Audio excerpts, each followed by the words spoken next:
आज हम electric field के ऊपर कुछ न्यूमेरिकल करेंगे। जैसे हमारे पास पहला न्यूमेरिकल है कि एक इलेक्ट्रॉन आपका यूनिफॉर्म इलेक्ट्रिक फील्ड में ऊपर से नीचे की तरफ को फॉल कर रहा है। इलेक्ट्रिक फील्ड की डायरेक्शन आपकी अपवर्ड है और जैसा कि हम जानते हैं कि इलेक्ट्रिक लाइंस ऑफ फोर्स कहाँ से ट्रैवल करती हैं, पॉजिटिव से नेगेटिव। तो इस पॉजिटिव चार्ज की वजह से ये इलेक्ट्रॉन एक्सेलरेशन फील करेगा और एक्सेलरेट होगा डाउनवर्ड डायरेक्शन में। तो हम सबसे पहले देखते हैं कि व्हाट इज द डिस्टेंस जिसमें वो इलेक्ट्रॉन फॉल करेगा। इट इज 1.5 सेंटीमीटर, जैसा कि क्वेश्चन में दिया गया है। सेंटीमीटर को मीटर में कन्वर्ट करते हैं तो it will be 1.5 into 10⁻² metre. The value of electric field intensity will be 2 into 10⁻4 newton per coulomb. अब एक इलेक्ट्रॉन के ऊपर चार्ज कितना रहता है? -1.6 into 10⁻19 coulomb. What is the mass of electron? 9 into 10⁻31 kg। Newton second law से अगर हम एक्सेलरेशन की बात करें तो what is the acceleration? It is force upon mass. What is force? ये हमने पढ़ा इस चैप्टर में। It is charge into electric field. तो what is the charge of electron? ये आप उसकी वैल्यू पुट करेंगे, इलेक्ट्रिक फील्ड की वैल्यू पुट करेंगे और उसका मास पुट करेंगे तो हमारे पास जो आंसर आएगा it will be 3.5 into 10⁻15 metre per second square. अब हमने डिस्टेंस का फॉर्मूला भी +1 क्लास में पढ़ा था। डिस्टेंस होता है ut + ½ at स्क्वायर। तो इनिशियली हमने उसको ड्रॉप किया इलेक्ट्रॉन, तो ड्रॉप करने का मतलब होता है कि इनिशियल वेलोसिटी विल बी 0। तो आपके पास क्या रह जाएगा? ½ a1t स्क्वायर। इसको अगर हम फॉलो करते हैं तो t1 स्क्वायर आपका आ जाएगा, ये 2 इधर चला जाएगा और a डिवाइड में आ जाएगा 2y1 अपॉन a1। तो t1 कितना हो गया? √2y1 over a1। Values put करेंगे तो 2 इंटू y1 की वैल्यू पुट करेंगे और a1 जो अभी हमने ऊपर निकाला है उसकी वैल्यू पुट करेंगे। तो इसको जब कैलकुलेट करते हैं तो हमारा जो टाइम आएगा it will B 2.9 into 10⁻⁹ second. बहुत ही कम टाइम में इलेक्ट्रॉन नीचे फॉल कर जाएगा। उसके बाद अगर हम प्रोटॉन की बात करें तो प्रोटॉन में सबसे पहला काम ये करना है आपने कि प्रोटॉन, ये थोड़ा सा छोटा बनाना, मेरे से बड़ा बन गया है। प्रोटॉन जब डाउनवर्ड डायरेक्शन में फॉल करेगा तो हमने इलेक्ट्रिक फील्ड को रिवर्स करना है। रिवर्स मतलब पॉजिटिव चार्ज को ऊपर कर देना और नेगेटिव को नीचे। दैट मीन्स इलेक्ट्रिक फील्ड की डायरेक्शन कैसी हो जाएगी? डाउनवर्ड। और प्रोटॉन नेगेटिव चार्ज की वजह से अट्रैक्शन फील करेगा, मतलब एक्सेलरेट होगा इन द डाउनवर्ड डायरेक्शन।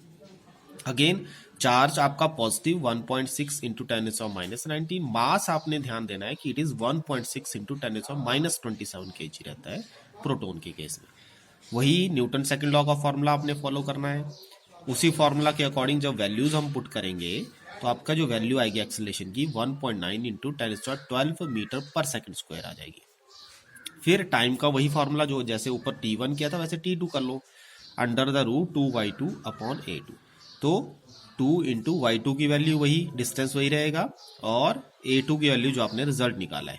जब इसको हम कैलकुलेट करते हैं तो आपका जो टाइम रहेगा प्रोटॉन का वो रहेगा 1.25 इंटू 10⁻⁻7 सेकेंड। तो आप ध्यान दो कि इलेक्ट्रॉन जल्दी फॉल करेगा और आपका प्रोटॉन थोड़ा टाइम लेगा। -7 है इसलिए थोड़ा टाइम लेगा।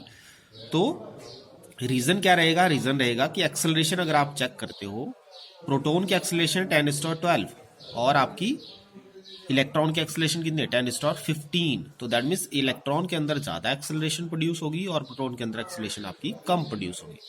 और इसके साथ ही इसका कंपैरिजन भी दिया गया है दोनों के टाइम का, वो आप रेशो से निकाल सकते हो। कंपेयर करने के बाद ये आपका वैल्यू आ जाएगी। फिर साथ में इन्होंने एक क्वेश्चन और पूछा होता है कई बार कि क्या ग्रेविटेशनल फोर्स का इसके ऊपर इंपैक्ट पड़ेगा? तो हम कहेंगे नहीं। क्यों? क्योंकि आप देख रहे हो एक्सेलरेशन इसके और ऊपर वाले केस में बहुत ज्यादा है, 10⁻⁴ है, जबकि अर्थ की एक्सेलरेशन ड्यू टू ग्रेविटी 9.8 होती है, जो कि इसके इन दोनों के कंपैरिजन में बहुत ही कम है। तो हम अर्थ की एक्सेलरेशन ड्यू टू ग्रेविटी को इग्नोर कर सकते हैं। उसके बाद हमारे पास दूसरा न्यूमेरिकल आता है कि अगर आपने 2 पॉइंट चार्जेस को +3 माइक्रोकूलम और -3 माइक्रोकूलम को वैक्यूम में प्लेस किया हो एट अ 20 सेंटीमीटर डिस्टेंस और उसके सेंटर मिड पॉइंट पे आप इलेक्ट्रिक फील्ड निकालना चाहते हो तो कैसे निकलेगी? तो मिड पॉइंट पे इलेक्ट्रिक फील्ड निकालने के लिए हम क्या करेंगे? हमने क्या किया, मिड पॉइंट पे अब पॉजिटिव चार्ज है, पहले +3 माइक्रोकूलम की वजह से निकालेंगे, फिर -3 माइक्रोकूलम की वजह से ओ के ऊपर इलेक्ट्रिक फील्ड निकालेंगे। तो पहले तो हम इसको सॉल्व कर लेते हैं। What is 3 microcoulomb? 3 माइक्रोकूलम होता है 10⁻⁻6 कूलम। -3 में भी वही होगा 10⁻⁻6 कूलम, ठीक है। तो व्हाट इज ए ओ? ए से लेकर ओ तक का डिस्टेंस 10 सेंटीमीटर, जिसको मीटर में कन्वर्ट करेंगे तो 10⁻⁻1 मीटर हो जाएगा। वही बी ओ भी 10⁻⁻1 मीटर। तो आपने पहले सिस्टम को एसआई सिस्टम में लाना है, सारे सिस्टम को एक बनाना है, तभी आपका न्यूमेरिकल सॉल्व होंगे। Electric field due to +3 microcoulomb, +3 microcoulomb की वजह से इलेक्ट्रिक फील्ड निकालेंगे तो चार्ज अपॉन डिस्टेंस का स्क्वायर। चार्ज कितना है? 3 × 10⁻⁻6 और डिस्टेंस का स्क्वायर मतलब 10⁻⁻1 का स्क्वायर। किस तरफ को इलेक्ट्रिक फील्ड रहेगी? पॉजिटिव चार्ज है तो पॉजिटिव चार्ज से इलेक्ट्रिक लाइंस कहाँ जाती हैं? बाहर की तरफ को। तो दैट मीन्स इलेक्ट्रिक फील्ड की डायरेक्शन ये रहेगी ए ओ, ठीक है, ये चीज ध्यान में रखना।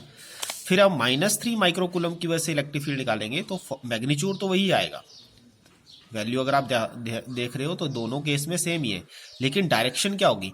तो हम पढ़ते हैं कि जो -3 माइक्रोकूलम है इससे इलेक्ट्रिक फील्ड लाइंस की डायरेक्शन किस तरफ होगी? माइनस चार्ज की तरफ को। तो दैट मीन्स दोनों की वजह से इलेक्ट्रिक फील्ड की डायरेक्शन कैसी आ रही है? सेम, ठीक है। और दोनों का मैग्नीट्यूड भी कैसा है? सेम। तो इट मीन्स हम टोटल इलेक्ट्रिक फील्ड निकालने के लिए क्या करेंगे? दोनों इलेक्ट्रिक लाइंस को ऐड कर देंगे। क्योंकि मैग्नीट्यूड दोनों का सेम है तो इसको हम 2/E1 कर सकते हैं, कोई एक के बराबर कर सकते हैं, ट्वाइस, ठीक है। तो 2 वैल्यू पुट की, ठीक है, E1 की, और जब इन दोनों की वैल्यू, अब 1/4πε0 की वैल्यू क्या होती है? 9 × 10⁻9, जो मैंने आपको शुरू में बताई थी। इसकी वैल्यू पुट करेंगे और 10⁻2 हो जाएगा नीचे डिवाइड में, तो उसको ऊपर ले जाएंगे 10² हो जाएगा। तो दैट मीन्स ये आपका कैलकुलेशन के बाद वैल्यू आ जाएगी न्यूटन पर कूलम, जो कि ऐसा यूनिट है आपका इलेक्ट्रिक फील्ड का, ठीक है। फिर एक और क्वेश्चन इन्होंने पूछा है कि अगर मान लो इस मिड पॉइंट पे मैं एक चार्ज रख देता हूँ -1.5 × 10⁻⁻19 कूलम का, तो वो कितनी फोर्स को एक्सपीरियंस करेगा? तो हमने पढ़ा है what is force, it is charge into electric field. Charge की वैल्यू डालो -1.5 × 10⁻⁻19 और इलेक्ट्रिक फील्ड आप ऊपर से अभी जो कैलकुलेट किया उसको पुट करेंगे तो हमारा आंसर आ जाएगा -8.1 × 10⁻³ न्यूटन। और किस तरफ को फोर्स एक्सपीरियंस करेगा? वो आउटवर्ड डायरेक्शन में, अलोंग AB, ठीक है। उसके बाद हम नेक्स्ट टॉपिक आज करेंगे, वो है आपका next chapter, electrostatic potential and flux. इसको चैप्टर 3 भी हम कहेंगे।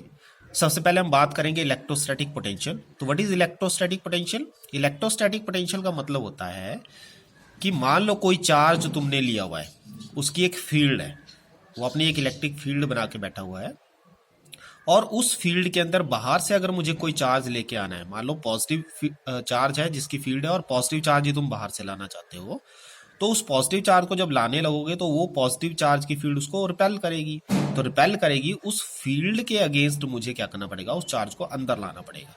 तो उस चार्ज को अंदर लाने के लिए जो मैं काम करूंगा, उस काम को हम नाम देते हैं इलेक्ट्रोस्टैटिक पोटेंशियल। जब आपका चार्ज कहाँ था, टेस्ट चार्ज कहाँ था? इन्फिनिटी में। तो इन्फिनिटी से आप एक चार्ज ला रहे हो और उसको किसी चार्ज की फील्ड में एंटर कर रहे हो, तो जितना काम तुमने किया उस चार्ज को लाने के लिए, उसको नाम दिया था इलेक्ट्रोस्टैटिक पोटेंशियल। और इसका मैथमेटिकल रिलेशन बन जाता है VB = W, इन्फिनिटी से ला रहे हो और कहाँ तक ला रहे हो? B पॉइंट तक, किसको? Q चार्ज को, ठीक है। तो इलेक्ट्रोस्टैटिक पोटेंशियल डिफरेंस दूसरी डेफिनेशन आती है। इलेक्ट्रोस्टैटिक पोटेंशियल डिफरेंस क्या होता है कि आप किसी चार्ज की फील्ड ले लेते हो, पॉजिटिव चार्ज की फील्ड एज्यूम कर लेते हैं, और उस फील्ड के अंदर हम एक टेस्ट चार्ज को एक पॉइंट से दूसरे पॉइंट तक ले जाना चाहते हैं।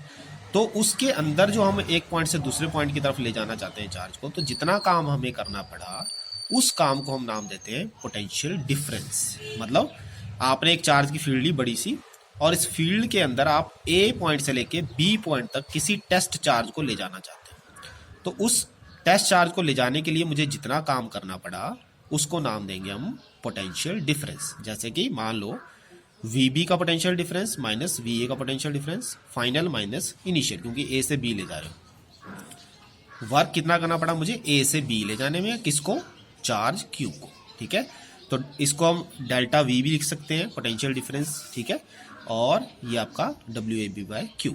तो इसकी यूनिट होती है, जनरल यूनिट तो हम पोटेंशियल डिफरेंस की वोल्ट लेते हैं, पर अगर हम कैलकुलेशन करके देखते हैं तो इट इज जूल पर कूलम, ठीक है। डायमेंशन भी आपकी, वर्क की डायमेंशन ml2t-2, चार्ज की at, इसको सॉल्व करेंगे तो ये बन जाएगा ml2t-3 a-1।